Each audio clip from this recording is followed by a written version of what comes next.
Hello hi सर्वांना नमस्कार. तर नवीन असाल तर आपल्या चॅनल नक्की सबस्क्राईब करा, लाईक करा आणि बेल आयकॉन नक्की दाबा, म्हणजे तुम्हाला वेळोवेळी व्हिडिओचे अपडेट्स लगेच येत जातील. तर यापूर्वीचे सर्व भाग प्लेलिस्ट मध्ये उपलब्ध आहेत, ते पाहण्यासाठी आपल्या चॅनल नक्की भेट द्या. तर सर्वांना नमस्कार.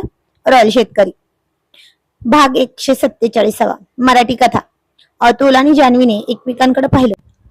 शिवमला एवढं हताश झालेलं पाहून त्यांना मनातल्या मनात खूप वाईट वाटलं होतं, पण त्यांनी आपले चेहरे गंभीर ठेवले होते. बघ शिवम, वहिनींचा राग 7व्या आसमानावर आहे.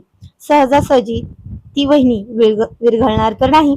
अतुल शिवमच्या खांद्यावर हात ठेवून म्हणाला, पण एक उपाय आहे. बायकोचा राग जितका मोठा असतो ना, तितकं त्यांचं मन मऊ असतं. तुला आठवते पूर्वी तू तिला म्हणजे वहिनीला मनवण्यासाठी काय करायचंस? तर शिवम निरागसपणे त्याला म्हणाला, काय करायचो? अरे मला तर अजूनही काही आठवत नाहीये. ह्या मुलांच्या चक्करमध्ये आणि घरच्या कामामध्ये मला काही आठवत नाही. आणि अशी ती सहजासहजी रागवत तर नव्हती रे, आणि रुसतही नव्हती. म्हणून असं कधी मनवण्याची वेळ आलीच नाही रे बाबा. पण मी खरं सांगू का, ती बोलणार नाही ना माझ्याशी. हे ऐकून मला खूप अस्वस्थ वाटतंय रे. आताच काय करू सांग ना अतुल. आणि आता हे ऐकून अतुलला तर जरा हसायलाच आलं होतं आणि जान्हवीला पण हसायला आलं होतं. आणि दोघं एकमेकांकडे बघून हसले. तशी जान्हवी म्हणाली, भाऊजी काय हो तुम्ही पण, रुसलेली बायको तुम्हाला मनवता येत नाही का? हे बघा, एका मिनिटात मनवतात. कसं हो? असं म्हणून ते दोघं एकमेकांकडे बघून पुन्हा हसले. तर जान्हवी मध्येच बोलली, अहो भाऊजी विसरलात वाटतं तुम्ही. प्रियाला काय आवडतं? ते मोगऱ्याचे सुवासिक गजरे आणि तिची आवडती डार्क चॉकलेट. बाजारात जा, एकदम ताजे गजरे आणि चॉकलेट्स घेऊन या. आणि हो, फक्त देऊन जमणार नाही हा, जरा रोमॅन्टिक अंदाज मध्ये म्हणवावं लागेल. शिवमच्या डोळ्यात आशेचा किरण चमकला होता आणि तो म्हणाला, हो, हे बरोबर बोललास तुम्ही. मी आता जातो आणि घेऊन येतो. तो लगेच उठला आणि गाडी घेऊन बाजारामध्ये सुसाट निघाला. तासाभरानंतर संध्याकाळचे 6:30 झाले होते. वाड्यातले दिवे लागले होते. शिवम बाजारातून सुगंधी मोगऱ्याचे 2 मोठे गजरे घेऊन आला आणि चॉकलेटचा बॉक्स पण परत घेऊन आला होता. तर अतुल आणि जान्हवी हॉलमध्येच बसले होते आणि जान्हवी म्हणाली, जा भाऊजी,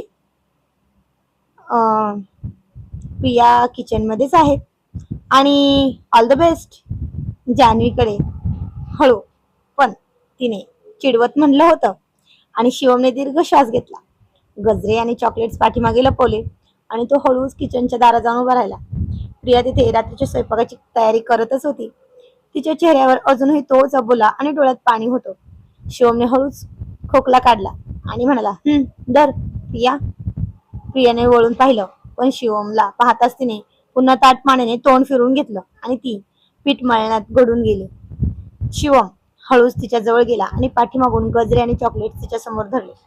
मोगऱ्याचा सुगंध म्हणजे मोगऱ्याचा सुवास संपूर्ण किचन मध्ये दरवळत होता. आणि तो म्हणाला, प्रिया हे बघ, हे तुझ्यासाठी आणले. तुला तुझा आवडता मोगरा आणि चॉकलेट्स. राग सोड ना गो आता बाळा, किती रागावशील माझ्यावर? शिवम अगदी मऊ आवाजात म्हणला. पण नाही, या राणी सरकार तर अजूनही राग धरून बसल्याच होत्या. यांना शहराचा आणि गावाची तुलना केली की यायचाच राग. पण प्रियावर आता याचा काही परिणाम झाला नाही. तिने चॉकलेट्स आणि गजऱ्यांकडे एक कडकडीत नजर टाकली आणि मागचा पुढचा कोणताही विचार न करता तिने ते बाजूच्या ओट्यावरून ढकलून दिलं खाली आणि म्हणाली, मला तुमच्या या वस्तू नकोय, तुमची माफीही नकोय, घेऊन जा इथून तुमचं तुम्ही. आणि प्रिया अत्यंत थंड आणि खंबीर आवाजात म्हणाली होती. शिवमचा पहिला वार तर रिकामा गेला होता आणि त्याला समजले की परिस्थिती आता अंदाजापेक्षा जास्त गंभीर आहे. आता मास्टर प्लॅनचा पुढचा भाग तर करावाच लागणार आणि वापरण्याची वेळ आली होती आता शिवमवर. आणि प्रिया, खरंच खूप मोठी चूक झाली ग माझ्याकडून. रागाच्या भरात मी बोललो, मला समजलं नाही. मी तुझा हात पण खूप जोरात दाबला ना, दुखत असेल ना ग? सॉरी ना बाळा. अरे बाबा खरंच सॉरी ना, खरंच सॉरी, खूप खूप सॉरी. शिवम दोन्ही हात जोडून म्हणाला. पण प्रियाने काहीच उत्तर दिले नाही आणि ती तशीच उभी राहिली होती. ती ऐकतही नव्हती आणि त्याच्याकडे पाहतही नव्हती, पण चिडली मात्र नक्की होती. आणि आता पुढे काय होणार ह्याचा विचार तो मनातल्या मनात करत होता. शेवटी आपल्या राणीला मनवण्यासाठी रॉयल शेतकरी सगळा आपला पुरुषी अहंकार बाजूला ठेवून दोन्ही हात कानाला पकडून खाली बसला आणि म्हणाले, हे बघ, मी कान पकडून उठ्या बोशा काढतोय ना, आजच्या दिवसापुरती मला माफी कर. पुन्हा असं कधीच बोलणार नाही ग. शिवमने चक्क किचन मध्ये कान पकडून 5-6 वेळा उठाबशा काढल्या. बाहेरून हॉलमधून अतुल आणि जान्हवी दारातून हे सगळं पाहत होते आणि तोंड दाबून हसत होते. वाड्याचा राकट आणि निर्वबदार शिवम पाटील आज आपल्या बायकोसमोर पूर्ण शरण आला होता. पण प्रियाचे मन अजूनही वितळले नव्हते. तिच्या मनात दुपारी झालेल्या अपमानाचे शल्य फार मोठे होते. तिने शिवमकडे पाहिले. तिच्या डोळ्यात पुन्हा पाणी आले आणि ती म्हणाली, हे बघा, तुम्ही जा बरं, मला नाही बोलायचंय तुमच्याशी आणि बघायचं पण नाहीये. जा, तुम्ही जाणार की मी जाऊ बाहेर? हे ऐकून तो नाराज झाला. तरीही तो म्हणाला, प्रिया प्लीज, सॉरी ना बाळा, ऐकून घे ना, असं म्हणून तिचा हात पकडला. आणि आता तिनं स्वतःचा हात सोडून घेत म्हणली, तुम्हाला काय वाटतं अहो, एका गजऱ्याने, चॉकलेट्सने किंवा अशा उठापाशा काढल्याने मनातले लागलेले घाव भरून येतात का? प्रियाचा आवाज जड झाला होता. तुम्ही मला ओरडलात, माझा हात दुखावला, वरून धमकी दिलीत. तो अधिकार कोणी दिला हो तुम्हाला? हे नाटक बंद करा. मी सांगितलं ना, मी तुमच्याशी बोलणार नाही म्हणजे नाही. जा. एवढं बोलून प्रियाने तिथेच हात धुतले आणि शिवमला पूर्णपणे ओलांडून त्याला मागे सोडून ती तडक किचन मधून बाहेर निघाली. शिवम तिथेच कान पकडलेल्या अवस्थेत स्तब्ध उभा राहिला. मोगऱ्याचा सुगंध हवेत तसाच होता आणि प्रियाचा राग तर अबोला आणि वाड्यावर आणखीन गडद झाला होता. आज ती सहजासहजी मानणार नव्हती हे त्याला पूर्णपणे कळून चुकलं होतं. संध्याकाळचे 7 वाजले होते. वाड्याच्या आवारात गाडीचा आवाज आला आणि बाहेर गेलेली मुलं आई बाबा करतच धावत आली. त्यांच्या पाठोपाठ आई साहेब, आबासाहेब वाड्यात आले. अरे अतुल, जान्हवी, तुम्ही कधी आलात पोरांनो? आबासाहेबांनी आनंदाने विचारले. आईसाहेबांनी हसून त्या दोघांचं स्वागत केलं. त्यांनी प्रिया आणि शिवमला पण बघितले. त्या दोघांनी मुलं सकाळपासून दूर होती म्हणून आधी खूप खूप प्रेम केलं त्या चिमुकल्यांवर. पण आईसाहेबांच्या अनुभवी नजरेला वाड्यातील ही शांतता काहीतरी खटकत होती. प्रियाने नेहमीप्रमाणे हसून त्यांचं स्वागत केलं. त्यांचे पाय पडली, पण तिच्या डोळ्यात ती चमक गायब होती आणि आजची चमक गायब झाल्यामुळं त्यांना काहीतरी संशय तर नक्की आला होता. पण आबासाहेबांनी पण हे हेरलं होतं.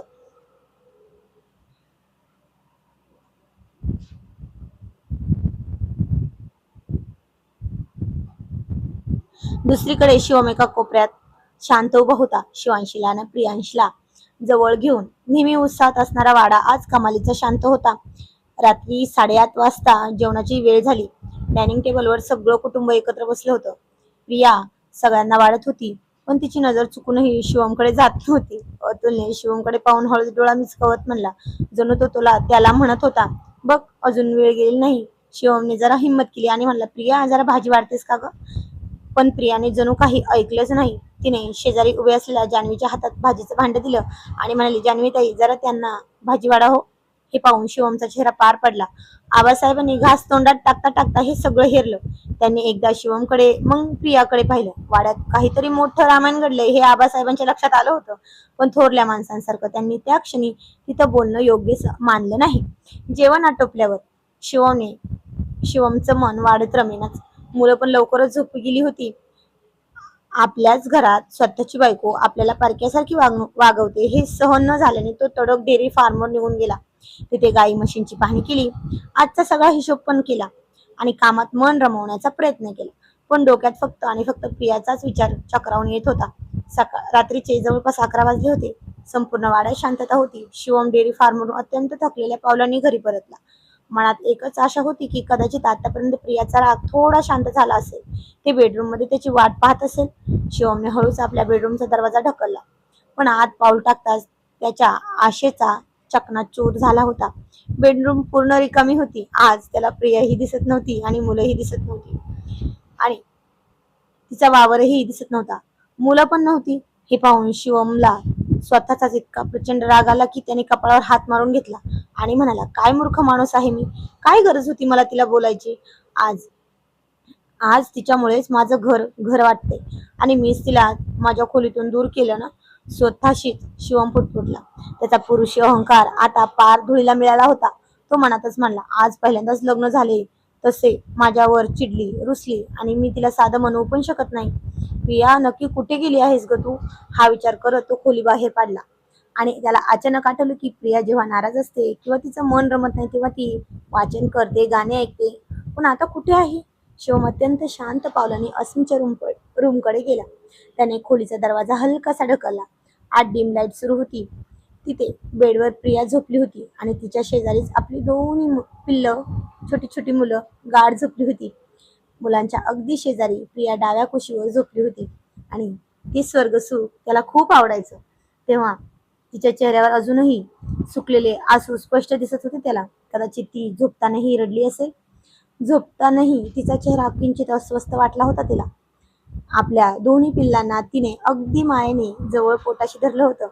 दरवाजाच्या आडून शिवम त्या तिघांकडे, आपलं संपूर्ण जगाकडे पाहत राहिला. वाड्याचा तो रॉयल शेतकरी आज बाहेर उभा राहून स्वतःच्या चुकांवर अश्रू गाळत होता. तिच्या इतक्या शांतपणे प्रिया इतक्या शांतपणे झोपली होती की तिला उठवून पुन्हा त्रास देण्याची शिवमची हिंमत झाली नाही. तो फक्त दुरूनच तिच्याकडे पाहत राहिला, या आशेने की उद्याची सकाळ कदाचित हा अबोला संपून टाकेल. पण असं होईल की नाही ते त्यालाही सांगता येत नव्हतं. आणि आता वाड्यावर दुसऱ्या दिवशी सकाळी सकाळी 5:30 वाजता वाड्यात किलबिलाट सुरू झाला. पहाटेची थंड हवा सुटली होती. मुलं अजून झोपली होती. पक्ष्यांचा किलबिलाट सुरू झाला होता. शिवम रात्री अस्मीच्या खोलीबाहेरून तसाच पश्चाताप करत आपल्या बेडरूम मध्ये गेला होता. पण रात्रभर त्याच्या डोळ्याला डोळा लागला नव्हता. सकाळी लवकरच उठून तो थेट किचनच्या दिशेने गेला. त्याला माहिती होतं की सकाळी प्रिया लवकर उठून स्वयंपाकघरात हजर असते म्हणून. शिवम जेव्हा किचनच्या दारात पोहोचला तेव्हा त्याला समोरचं दृश्य पाहून धक्काच बसला. त्याची राणी नेहमीप्रमाणे साडी नेसवून केसांना टॉवेलचा अंबाडा बांधून कामात मग्न होती. पण आज तिने कानात ब्लूटूथ इयरफोन घातले होते आणि ती मोबाईलवर गाणी ऐकत ऐकत चहा बनवत होती. आणि आता खूप दिवसानंतर तिचं मन असं अस्वस्थ झालं होतं, कारण तीही रात्रभर झोपली नव्हती आणि शिवम पण झोपला नव्हता. पहिल्यांदाच ते दोघं वेगवेगळे झोपले होते. मग असं तर होणारच ना.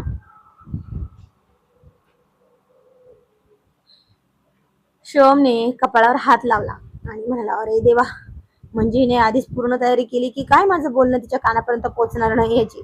तो स्वतःशीच म्हणाला. शिवमने आवांडा गिळला आणि हळूच किचन मध्ये एंट्री घेतली. तो थेट तिच्या शेजारी जाऊन उभा राहिला आणि म्हणला, प्रिया. शिवमने आवाज दिला. प्रियाने इयरफोन मधून येणाऱ्या गाण्याच्या तालावर आजीसाठी चहा गाळला. पण तिने शिवमकडे ढुंकूनही पाहिलं नाही. आज तिने गाणं ऐकत असल्याचं नाटक केलं की खरंच ऐकत होती, देव जाणे. शिवमने आता थोडं पुढे होऊन तिचा हात पकडण्याचा प्रयत्न केला. प्रिया प्लीज ऐक ना, काल रात्री मी बेडरूम मध्ये तुझी किती वाट पाहत होतो. तू अस्मीच्या रूम मध्ये का जाऊन झोपलीस? मला खरंच खूप वाईट ग, मला झोप नाही आली. प्रियाने पटकन आपला हात मागे घेतला आणि कानातले इयरफोन काढून अत्यंत कोरडेपणे म्हणाली, काही काम होतं का? चहा हवाय का? तिथं कप ठेवलाय, ओतून घ्या, मी बाहेर चालले. आणि ती बाहेर जाणार इतक्यात शिवमने तिचा हात हलकेच पकडत तिला आपल्या जवळ ओढलं. ती मागे सरकत किचन ओट्याजवळ येऊन थांबली. त्याने अलगद तिच्या टॉवेलमध्ये गुंडाळलेल्या केसांत हात नेत मंद हसत विचारले, काय हे राणी सरकार? मी सांगितलं ना, इतक्या पटकन विसरलीस वाटतं तुम्ही. केस असे बांधायचे नसतात, माहितीये ना? त्याच्या आवाजात तो हलकासा प्रेमळ राग ऐकून तिची धडधड आणखीन वाढली. तो तिच्या जवळ उभा होता, पण त्याच्या नजरेत काळजी आणि आपलेपणा दोन्ही दिसत होतं. ती मात्र नजर चोरत शांत उभी होती. मान खाली घालून रुसली होती ना ती, त्यामुळे काहीच बोलली नाही त्याला. शिवम तिच्याकडे काही क्षण शांतपणे पाहत राहिला. तिच्या चेहऱ्यावरचा तो रुसवा पाहून त्याच्या ओठांवर हलकसं हसू आलं आणि म्हणला, अगं इतकं रुसायचं नसतंय. तो हळू आवाजात म्हणला, तू अशी शांत राहतेस ना, तेव्हा घरही शांत असल्यासारखं वाटतं. तिने हलकेच वर पाहिलं, पण त्यांची नजर भेटताच नजर खाली केली तिनं. त्यात तिच्या निरागस लाजण्यानं तो अजून हसला. बरं बरं आता शिक्षा म्हणून एक काम करायचं, तो मुद्दाम गंभीर चेहरा करत म्हणाला. तिने भुवया उंचावून त्याच्याकडे पाहिलं. आज पूर्ण दिवस माझ्यावर रागवायचं नाही आणि हसायचं मात्र नक्की. त्याच्या त्या बोलण्यावर तिच्या ओठांवर नकळत हसू उमटलं. ते पाहून शिवमने समाधानाने मान हलवली आणि बस अशीच हसत राहा, कारण तू हसलीस की सगळं सुंदर वाटायला लागतं. प्रियाने शांतपणे चहाचा कप बाजूला ठेवला. तिच्या चेहऱ्यावर कोणताही भाव नव्हता आता. माझं मन विचलित होऊ नये म्हणून गाणी ऐकत होते मी, आणि मला तुमच्याशी बोलण्यात अजिबात रस नाही. काल मी माझं मत स्पष्ट केलं होतं ना. एवढं बोलून तिने तो इयरफोन पुन्हा कानात कोंबला आणि गॅसवर पोळ्यांसाठी तवा ठेवला. आणि त्याची राणी सरकार मानत नव्हती ना, मग रॉयल शेतकरी आज सहजासहजी हार मानणार तर नव्हता. त्याने ठरवलं होतं की बोलून ऐकत नसेल तर कामात मदत करून तरी मन जिंकूया. तिने पोळी लाटायला घेतली तसा शिवम पटकन पुढे सरसावला आणि शेजारी ठेवलेला पिठाचा डबा त्याच्या हातात सरकवला. हे बघ, मी तुला मदत करतो, तू पोळी लाट, मी शेकतो, चालतंय? प्रियाने त्याच्याकडे एक कडक नजर टाकली आणि तिने पोळी लाटणं थांबवलं, बेलनं बाजूला ठेवलं आणि ती शांतपणे बाजूला जाऊन उभी राहिली. तिने कानातले इयरफोन्स काढले आणि म्हणाली, तुम्हाला स्वयंपाक करायचा असेल तर सांगा, मी बाहेर जाते. आईसाहेब, आबासाहेबांना मी सांगते की स्वयंपाक रॉयल शेतकरी करतायत म्हणून. असं? अरे, मी तसं कुठं म्हणतोय प्रिया, मी तर फक्त. शिवमचा आवाज नरमला होता. मला तुमच्या कोणत्याही मदतीची गरज नाहीये पाटील, आणि जर तुम्ही इथे थांबणार असाल तर मी बाहेर जाते. प्रियाने आता अत्यंत ठामपणे सांगितलं आणि तिचं ती ताट घेऊन बाहेर जाण्यासाठी वळाली. शिवमने हताश होऊन तिची वाट सोडली. तो बाजूला झाला. प्रियाने पुन्हा एकदा त्याला पूर्णपणे इग्नोर केलं. कानात इयरफोन्स घातले आणि ती आपल्या कामात गढून गेली. तिने शिवमकडे साधे पाहिलेही नाही. वाड्याचा कारभारी आज स्वतःच्याच किचन मध्ये अगदी हतबल होऊन उभा होता. प्रियाचा हा सायलेंट मोड आणि इयरफोनची युक्ती शिवमच्या सहनशीलतेची परीक्षा पाहत होते बरं का. आणि आता पुढं जे होणार होतं ते खूप मजेशीर होणार होतं. पण तरीही प्रिया त्याच्या कुठल्याही शब्दाला आज मान देत नव्हती आणि त्यांनी म्हणवलं तरी म्हणतही नव्हती. तो आजही न खाता पिता घरातून बाहेर पडला. घराच्या दारातून निघताना त्याच्या चेहऱ्यावर राग स्पष्ट दिसत होता. त्याने आणि ते पाहून प्रियाचं मन अजून बेचैन झालं. तो उपाशी पोटी बाहेर गेला हे तिच्या मनाला इतकं लागलं की तिलाही खावंसं वाटलं नाही. ती शांतपणे डायनिंग टेबलवर बसून राहिली, पण तिचं लक्ष मात्र सतत दरवाजाकडेच होतं. इतक्यात शिवमचा फोन वाजला. स्क्रीनवर आईसाहेब यांचं नाव दिसत होतं. त्यांनी फोन उचलला आणि म्हणाला, हॅलो आईसाहेब. पण तिकडून येणारा आवाज खूप घाबरलेला होता. अहो राजे, सुनबाई. आणि त्यांच्या थरथरणाऱ्या आवाजामुळे शिवमच्या चेहऱ्यावरची गंभीरता एका क्षणात वाढली. आईसाहेब, शांत व्हा. काय झाले प्रियाला? त्या ठीक तर आहेत ना? तर काय झालं असेल प्रियाला हे पाहणं खूप इंटरेस्टिंग ठरणार आहे. तर आजचा भाग कसा वाटला ते कमेंट मध्ये नक्की सांगायचं आहे. तर जाणून घेऊया पुढील कहाणी पुढील भागामध्ये. तोपर्यंत धन्यवाद आणि थँक्यू फॉर वॉचिंग.